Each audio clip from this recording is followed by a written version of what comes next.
Today I'm super stoked to introduce you to the Polyend Synth. As you can see, the synth is a multi-engine polyphonic synthesizer. And at the heart of it, it is an 8-voice, 3-engine synthesizer where you can program each of the 3 synths to be a different of numerous engines, and each set of settings grouped together is saved in what is called a scene. I'm going to go over the basic details of how to set all of this up, but this isn't going to be a super detailed overview. I would highly recommend you check out the manual on Polyend's website for that. I really want to showcase what this synth can do in the context of sort of jamming around, potentially in a live performance, or in a little recorded sampled beat with the 404. So if you're familiar with the Polyend Play, you will instantly be familiar with this little chassis and the touch capacitive buttons, or knobs rather. And it's really similar to the Play in that you use these buttons to navigate to different menus, and you use the knobs to adjust settings on the corresponding spots of the grid of the screen. So for example, if I wanted to adjust the pan, you see we have the second option down on the left part of the grid, and then it's going to be this button. It corresponds to these buttons on the right side of the grid. It seems kind of confusing at first, but it actually gets really intuitive once you start messing around with it. So really quickly, obviously we have a mixer. There is an effects section with modulation, delay, and reverb, and any and all of the synths can be sent to this effect in any amount. Keep in mind it is a send, so all of the synths share the same sort of effect settings for each of those. Then you have an engine button, which will allow you to edit different parameters depending on the synth that you've chosen. And to get to the second page of any menu, you just tap the button again. You can see those dots change. There's a filter, an envelope, LFO, an arpeggiator or sequencer, and then a shift button to get into any sort of submenus. So we're not going to play too heavily with these settings. I mean, if you're familiar with sound design in general, then you're going to be able to get to work right away on making your own patches and tweaking presets, which is what I've been doing. What I do want to show you is the grid menu. So the grid is where you're going to be able to edit the parameters of how this whole panel is laid out. You have synth number 1, synth number 2, and synth number 3. And I'm keeping it really simple here. We'll go into some of the chord modes in another example soon, but this is where you can change the route of how the grid is laid out for each individual synth. You can change the scale, you can change the route, and you can change the layout as well. Try to keep my arm out of the way so you can actually see some of the different layouts.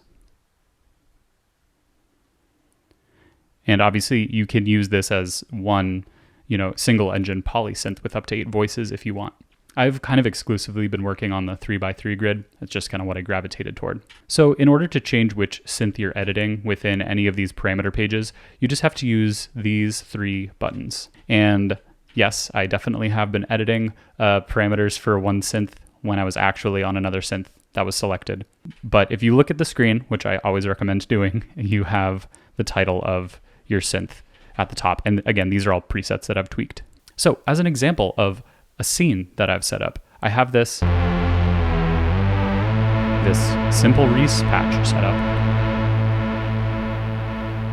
And then I have these 2 other synths that are very bell-like and floaty. One is called Dream Chime, and the other is actually a bass synth that I just pitched up a couple of octaves and again, tweaked some settings for.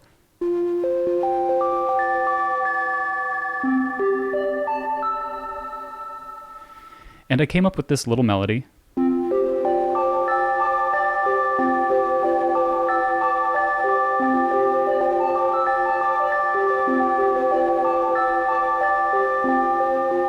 And this bass line.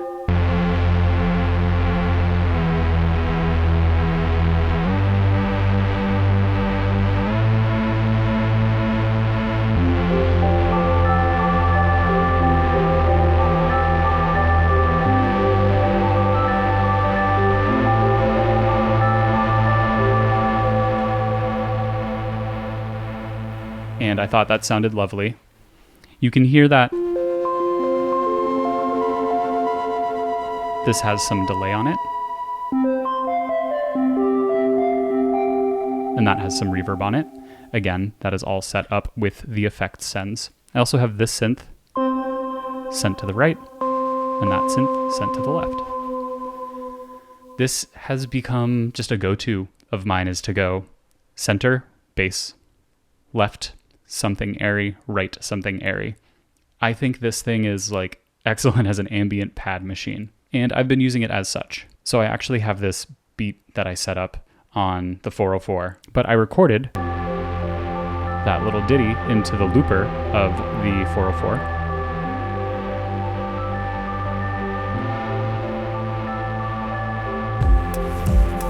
And I have this drum loop here, and some vocal samples.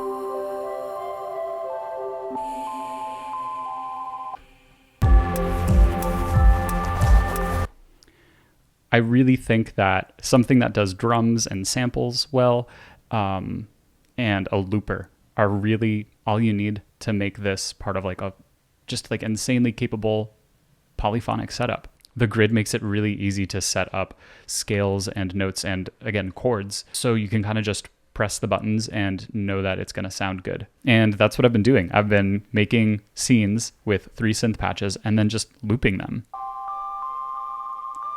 This is just some diddling around on that patch.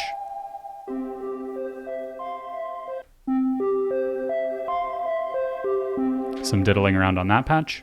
And then the other loops that I showed you. I had also taken the bass synth and moved it up. Sorry for punching the camera there. I moved it up an octave to play this little lead line.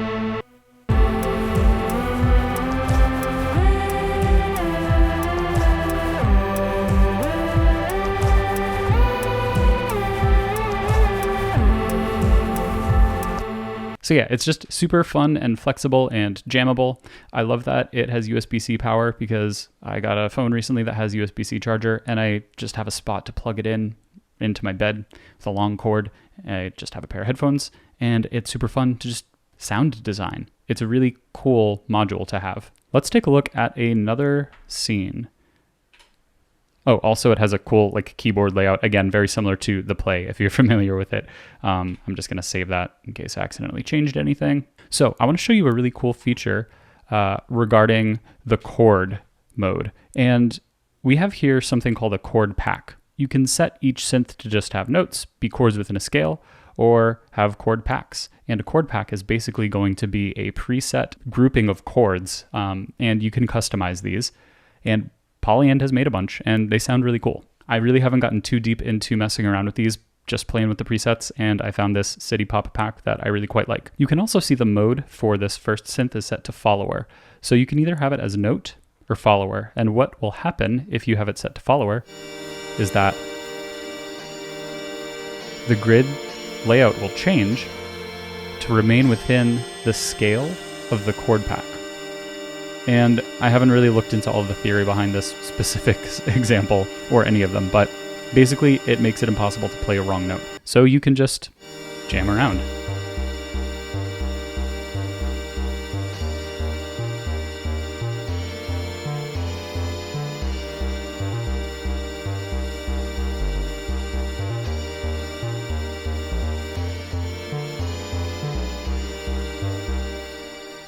Also, I have this granular patch set up here. And the cool thing you can do is if you hold Shift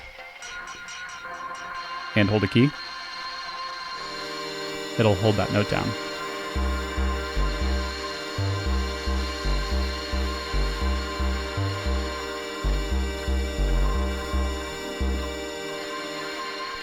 So you can keep this pad going and play what we were playing before.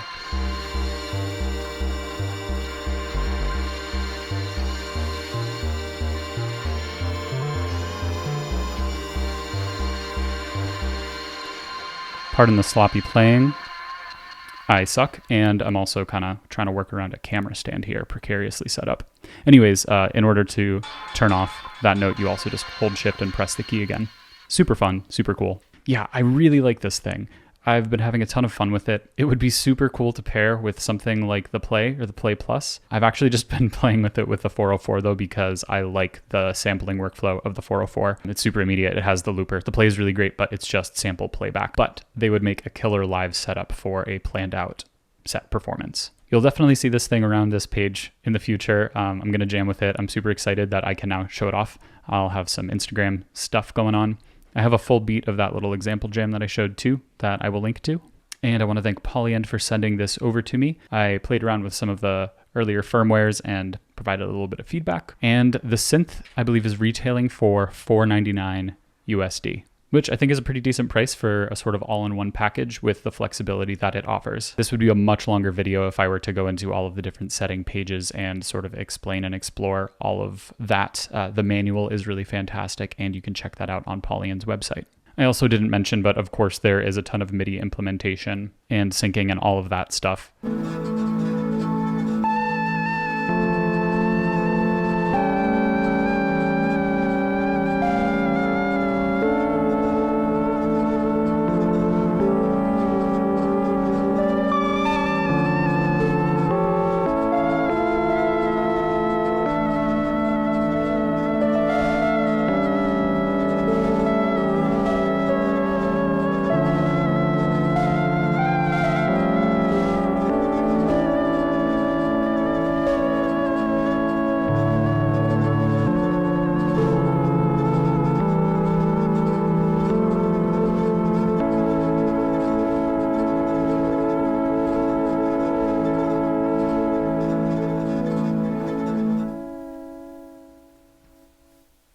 I will leave you with that. Thank you and good night.